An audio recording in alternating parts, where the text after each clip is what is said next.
Sosok wali kota Sibolga hilang kontak 4 hari, pesan terakhir terjebak banjir di Sitahuis.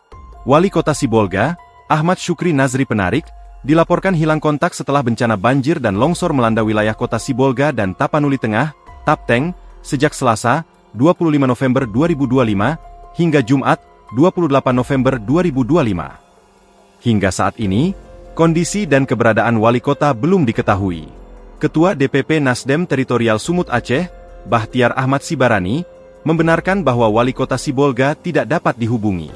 Ia benar, sampai saat ini belum dapat berkomunikasi, ungkap Bahtiar saat dihubungi melalui akun Instagramnya, Bahtiar_Sibarani, pada Jumat, 28 November 2025. Bahtiar menjelaskan, pada Selasa, 25 November 2025, siang, ia masih dapat berkomunikasi dengan wali kota Sibolga melalui ponsel.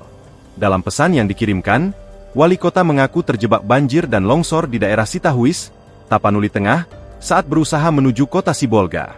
Kita doakan yang terbaik, dan semoga wali kota Sibolga dalam kondisi baik, harap Bahtiar. Ahmad Syukri bukan sosok baru di perpolitikan Sibolga.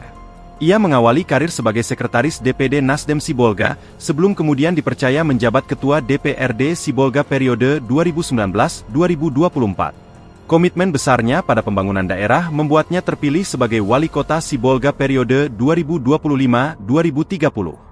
Ia dan wakilnya, Pantas Maruba Lumban Tobing, dilantik langsung oleh Presiden Prabowo Subianto di Istana Kepresidenan pada Februari 2025. Ahmad Syukri lahir di Sibolga, 1 Oktober 1990. Ia menghabiskan seluruh masa kecil dan remajanya di kota pesisir tersebut.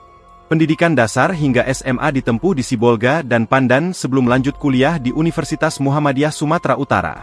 Sosoknya dikenal dekat dengan komunitas anak muda dan berbagai organisasi kepemudaan. Download Tribun X sekarang, menghadirkan lokal menjadi Indonesia.